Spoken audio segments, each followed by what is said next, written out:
Alright, you're live. Hello, my name is Eric Stewart. I'm the branch manager of Axe Lending here in Houston, Texas. Wanted to welcome you to our first inaugural meeting, kind of an internal meeting that we're having with each other. We thought we'd turn this outward facing, talking about different topics with the market, with having to do with real estate. So any questions you may have, please fire them off. We'll be happy to address them. I'm going to go ahead and introduce our president, Ike Umar. Today's topic, we're going to be talking about the recession that the pandemic has kind of helped usher in, and what type of opportunities are going to be available within the investment community. So Ike, you want to say a few words? Hello everyone, this is Ike Umar. Basically, I'm the president of Axe, and I was the first employee of the company, I guess, when we started 2 years ago. Yeah, some of you guys, if you want to know, yes, we are back in business. We were closed for about 6 weeks because of the coronavirus. And I promise you, none of these guys have coronavirus here, so I wouldn't be sitting here otherwise. I'm going to make an introduction. We have some new members in our team. We have Daniel, he's our business development. Then we got Tamani, she's one of our LOs. Ashlyn, she's our senior LO. And then we got HR, as you can see. And then we got Eric, he already knows. So guys, I guess the reason of this discussion was like, how do we see the market gonna go? And guys, the topics we're gonna cover a little bit, we're not gonna be just focusing only on Houston or Texas market. We're gonna be, since Axe Lending, if you guys know, we are a national lender, and we use our funds a lot from Wall Street. So when we see things, we're seeing things, how the predictions are for national level, just not like locally. What's going to happen in Houston market, because things could be different in Houston and like in Atlanta and California, like that. And a lot to do also what kind of government they have. Some states are opening a lot faster, some are holding it back. So it can put some effect on that, how long it's going to take for some of these companies. So if you guys have any questions, if I start with. Yes, I will start. Speak a lot. So how long do you think that this recession is going to last? You know, I wish I had that little ball.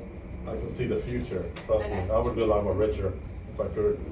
But mostly you see from predictions from the previous recessions, how things went, and then you kind of like guess how things gonna go. And interrupting her question, would you consider us being in a recession or actually going into a recession? Well, I'll start with this. I think this recession, let's calculate as a math. It's in May 2020, right now. What is May 8th? Right. So they pretty much, there's at least I think 12, 15 companies who already found the vaccine for coronavirus. One of the things they did to fast track things, they already skipped the animal testing, and it's already in human trial. For my knowledge, and I could be wrong, but I'm not a doctor, but from my knowledge, it takes about at least 15 years to get a vaccine ready. So we're trying to get this done things fast. So I think vaccine should be ready in the next 8 to 12 months, more than likely, which will be like, we'll have a results, like this vaccine is working, because they're not trying one vaccine, they're trying so many different, and they want to see which one is the FDA going to approve, and that's the one going to go en masse. So let's say, let's say it's December, the vaccine is approved by FDA. More than likely, it's going to take them at least 6 months to build. What's the population in the US? 330 million? 50. Yeah, so it's going to take at least 6 months to build, just for US I'm talking about. Then after that, you have to understand, let's say we do 1 million vaccines a day, 7 days a week. That's still going to take about 10 months on top of it. So I'm just doing a simple math. So I'm looking at least 2 years just for people to start feeling safe a little bit from coronavirus. And this is, I'm talking about the best case scenario. Like nothing goes wrong. And I don't think that's gonna be the case here. So let's say now we feel a little bit more secure. We don't have to do social distancing anymore. We can, go back to exactly normal. I think the world has changed already. Things never gonna be the same anyway at this point. But a lot of the business, the way things work is like in a personal relationship. If we could do everything on a technology, Zoom calls, nobody would be traveling for work. We would just do it this way. Because it's just, you cannot connect with a person without sitting with them and reading their body language. And like even when you're negotiating a deal with a seller sometimes directly, which wholesalers do all the time, you think they can just call and negotiate that deal on the phone? No, that's why they go knock at the doors. So more than likely, something's gonna change. It's gonna, when people confidence coming back, and that's where things gonna start changing. Because why are we in this recession? Because it's panic. When you're panicked, you stop spending. Oh, we don't know what's gonna happen. We have to save, conserve the money.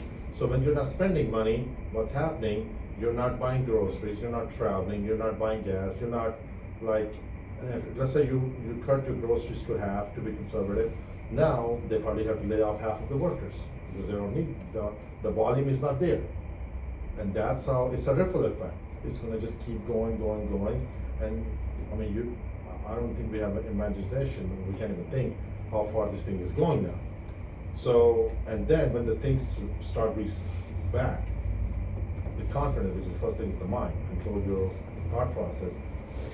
Now we feel confident and we're gonna start doing things that were normal. It's like, like when you have a car crash and when you start taking them out, it takes time slowly. Even though if there's an accident in the car, they move the accident, but there's a big line in the back. And you see it's to take about an hour to start cleaning up the highway. So it's exactly, we're in a big kind of a crash right now, situation which is gonna happen. I think we're gonna call. You wanna cancel the call? No, we're back. Okay, we're back on it. So it's just gonna take time. I think at least, because this is not like a mortgage crash only, this is not even American, this is like worldwide. I think at least 5 years, this is just a prediction. 5 years. At least 5 years, I think it's gonna take the things go back. Full recovery. Not full recovery, I think it's gonna take longer than that. If I may ask, Hold on a second, let me just finish her. okay. She said, is it a depression or recession? So let's talk about what is depression. Depression is the exact same as recession, it's just deeper. I think, if I'm not mistaken, I think if your unemployment is over 20% of the country, normally that's considered depression. So I think we're pretty close to that. We're at 16 and a half. Yeah, so we are pretty close to the depression. But depression and recession is the same thing pretty much. Depression is just bigger, deeper, and it just takes longer. So that's why, since we're in the border of recession and depression, I'm saying at least 5 years. But it doesn't mean it's not going to be a great time for some people, which we're going to get into. Go ahead, Lisa. Yeah, I was curious what your thoughts are on, like in the meantime, what do you forecast the market will do to adapt or change during this crisis? I think market is already doing a lot of adaptation already. But see, if in the end it comes down to our environment and you have to also calculate the human error. If like you can leave a computer home all night and doing reports, right? Like sometimes you go to a hotel at late night, they say, oh, I can't check you in right now. My system is, I don't know if any of you been in that situation. Why? Because the system is just working, putting things together. If humans could do that too, things would be a lot more smoother, right? But we don't. So, I kind of forgot part of the question. I'm just wondering, how do how do you think the market's gonna adapt to what's going on? So yeah, sorry, sometimes I get caught up in my own thoughts. So it just basically, we're just not gonna adapt right away, that's what I'm saying. Like we are still going out, I'm sure some of the people, even they don't need to. That's why they did the mandatory lockdowns and stuff, because people don't just adapt right away. But I think now, if you see, been in the homes for a couple of months, now coming back, we are still a little cautious, we're putting masks and all that. We're adapting. So it just takes some time. But I think the world we were in 4 months ago and the world we are in now, I think it's very different. That's how I see it. You know? How do you see it? Yeah, I think tech is going to play a big role in this. We're going to see a lot more online shopping. You know, everybody wants to be safe. You know, so maybe people are going to do more virtual tours, video conferencing, buying and selling online. Even when it comes down to houses. Also within the mortgage side, you know, they're probably our borrowers might not come into the office. They might apply online. So we'll have a lot of online traffic, I think. Okay. Yeah, I totally agree. I think I never really used Zoom in my life until now. I didn't even know how Zoom worked because I'm more like the old school. I like to go meet people and chat, you know. So I think tech is gonna do well. So I think that would be good stock, especially for a lot of good startups. Gonna do well, I think. I'm not a tech guy, but I think that would be. Any questions? Yeah, I have a question. How will people know what the correct as-is value of the house is and also the ARV during this time? So you're talking about right now, right? Yes, during this uncertain time. So the way I've been we had this discussion with some of the Wall Street guys. So at current value, let's talk about that. Because ARV is never going to be accurate. These are all just predictions.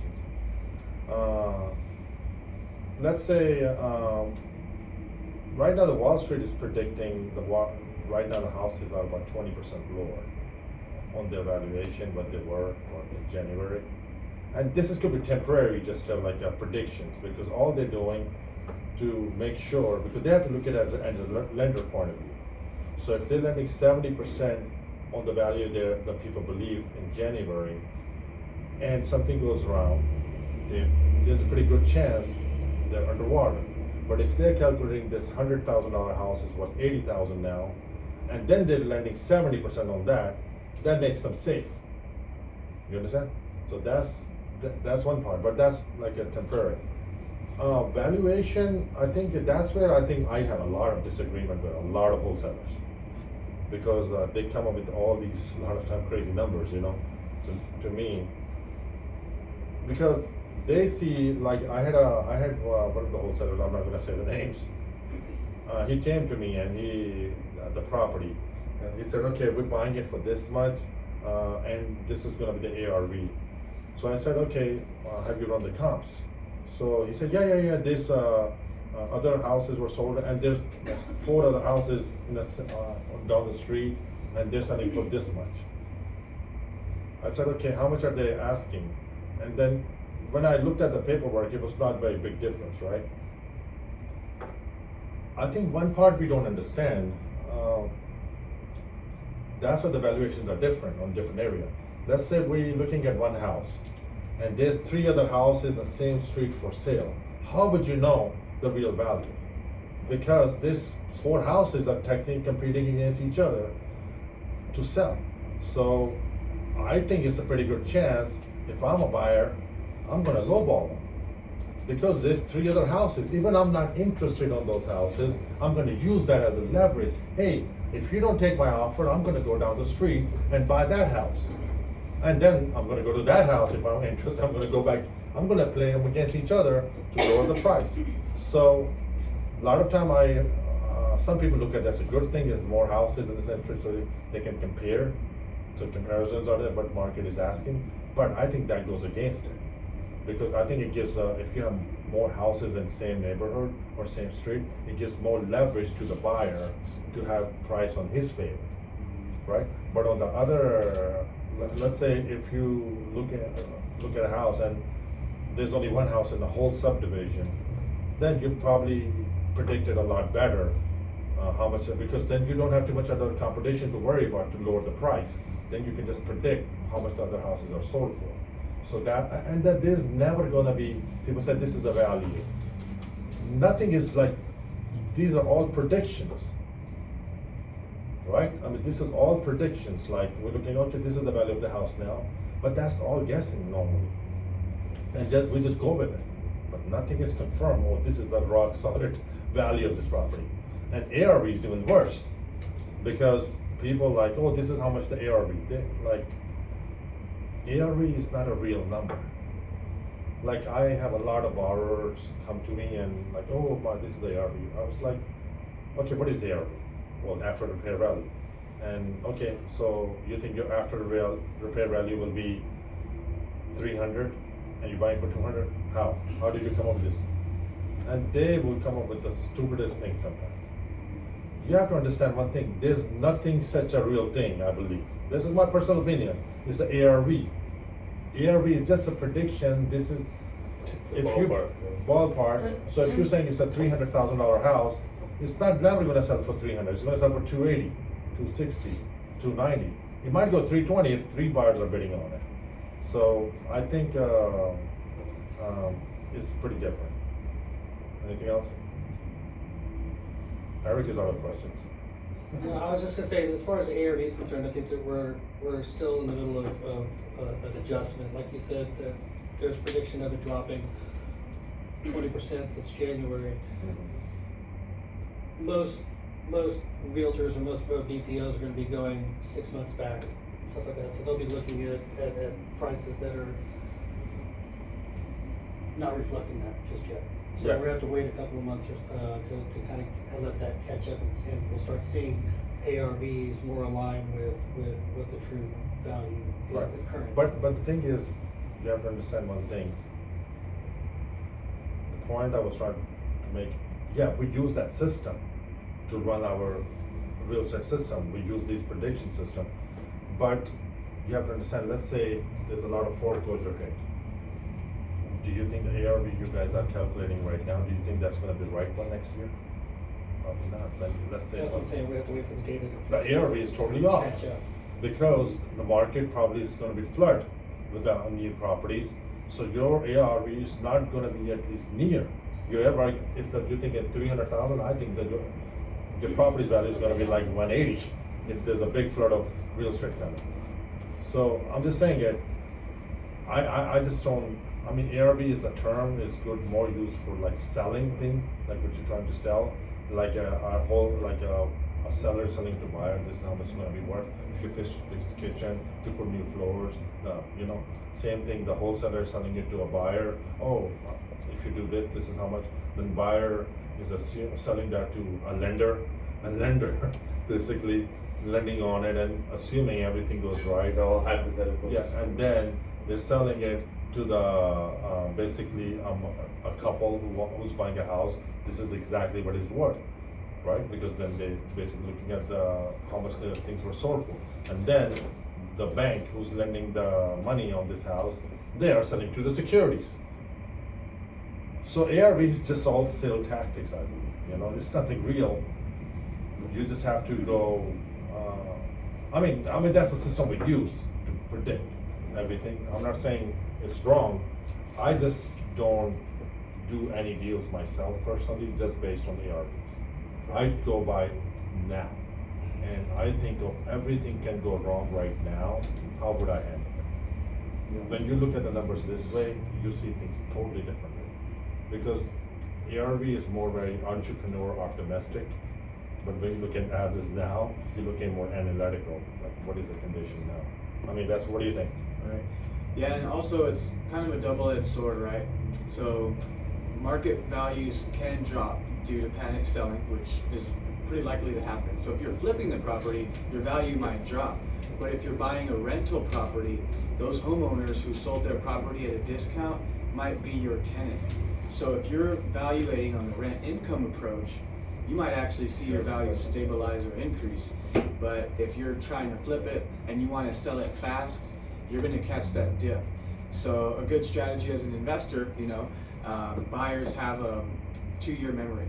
So if you're able to hold that property long enough, that ARV will stabilize. We just don't know how long it's going to dip and how long it's going to take to come back around. Yeah. So that's what I'm saying. We come back. Any other questions? What advice would you have for real estate professionals who are going through this and going to have to adapt to all the changes coming? I think that real estate professional right now is going to be a little bit tough spot, I think. But I think if you want to turn this whole crisis to your advantage, you have to make a lot of changes, which we doing it right now. You have to run 2 businesses at the same time.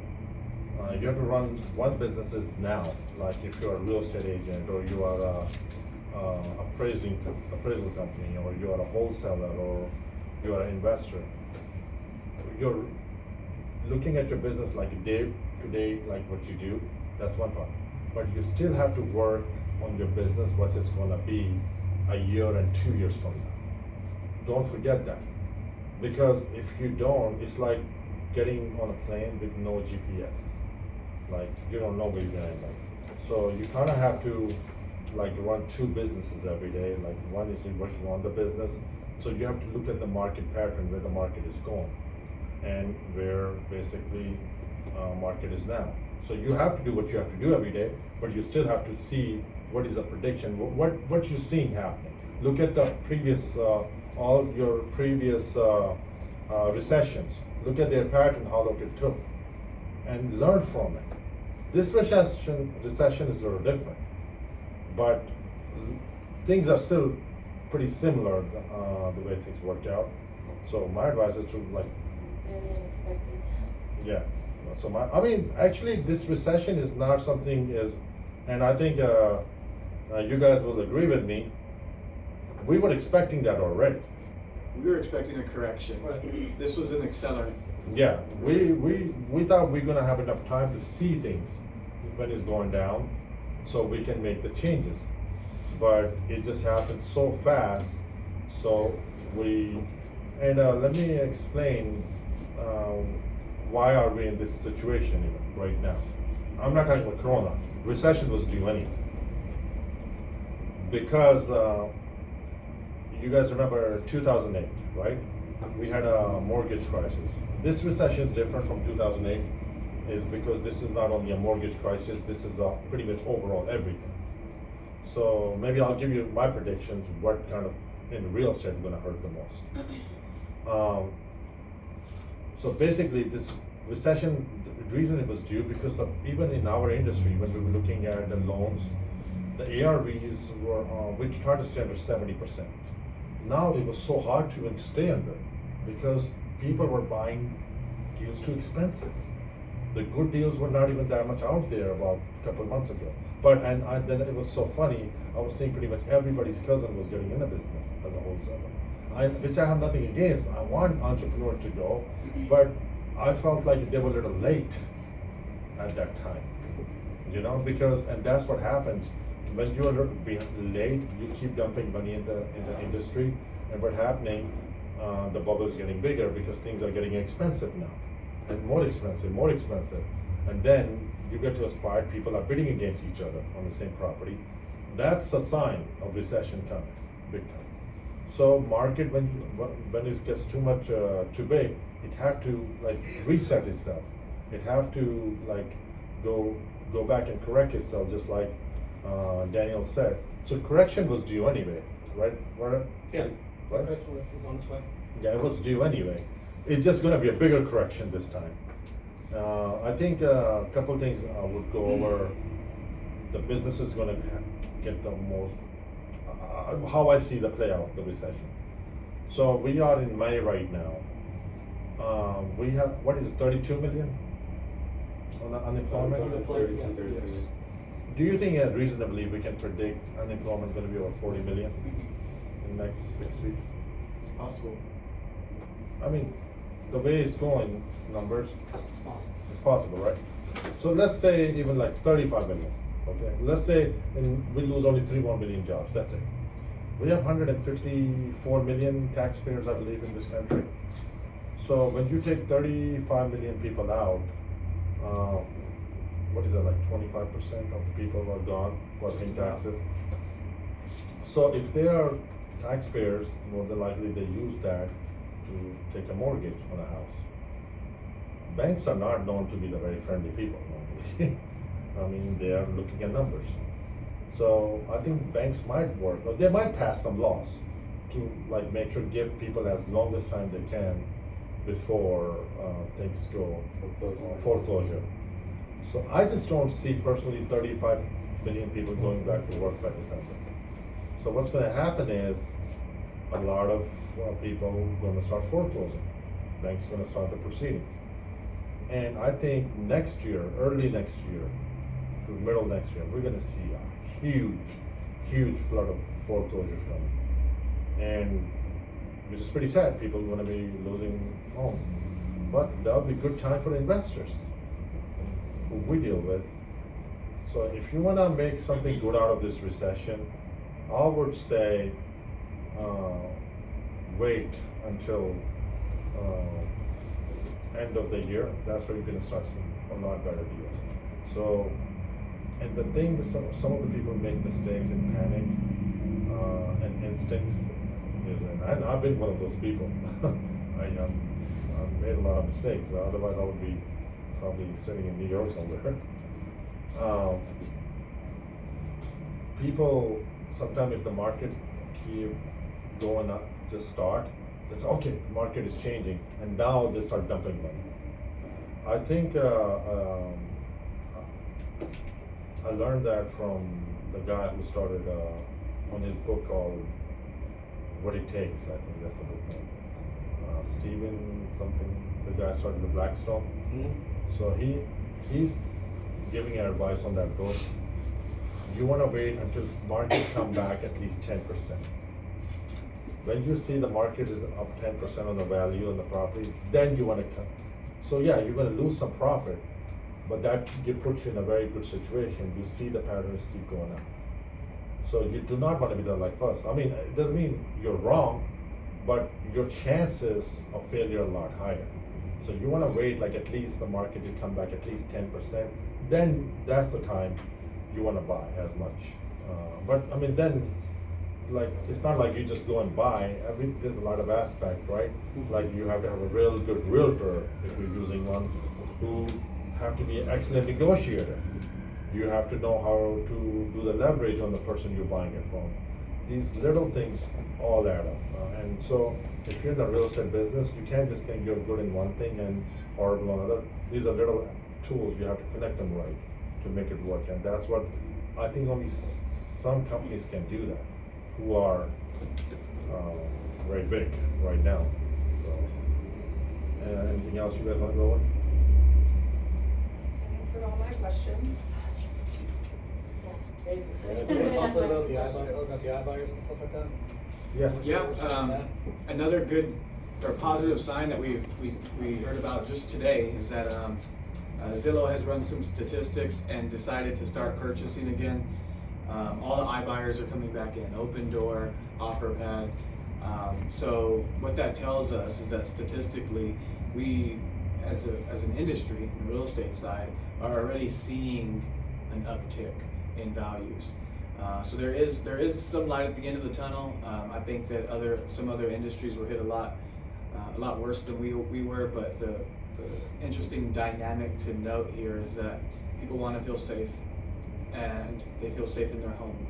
So we're seeing a lot more stability faster than other industries, and you know, Zillow obviously has access to some of the most data. So I thought that was an exciting time. I mean, granted, it brings a lot more competition to our clients, but it does show that there is some optimism and demand. Well, I mean, if you look at it, what they're doing, they're just getting ready.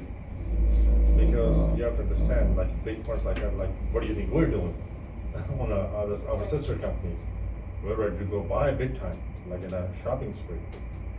Yeah, you guys have to understand the way there's like people do business. Like there's a lot of real estate professionals, but there's only, how much time you been on this thing? We're only 20 minutes in right now? Okay, we have time. So, a lot of real estate investors and people get it, right? But you see only certain people are successful, right? They do like, oh, you meet somebody. I have one of my dear friends. I mean, he does flipping and he's struggling for money always. And I didn't understand. I was like, don't you like make money, on these deals? Long story short, and then you meet a guy who just barely shows up. He have probably 50 rental houses. He's flip buying and selling, whatever. And a lot of times these big guys, if you see, they're normally not buying. I'm talking about 6 months ago, 8 months ago, they were not buying. Because they're like, man, it's just too expensive. It's just too expensive. I begged probably $1,000. Right? These guys are gonna be the first ones standing and grabbing these deals now. What they were doing, they were saving their cash as much they could. And sometimes it's individuals who have big cash flow, and sometimes these are funds. Like maybe Zillow, I'm sure, have some kind of private equity behind them, who's gonna fund everything that what they do. So it just depends, and what they do then they convert them to securities, basically, and a mortgage securities is the second strongest securities in the world, right after U.S. Treasury. So that tells you that, I mean, you can lose money in this security, but chances are pretty low. It just depends. It's more a human error. These things can go down, like if you're lending too crazy, like 90% and stuff, which we were doing it too.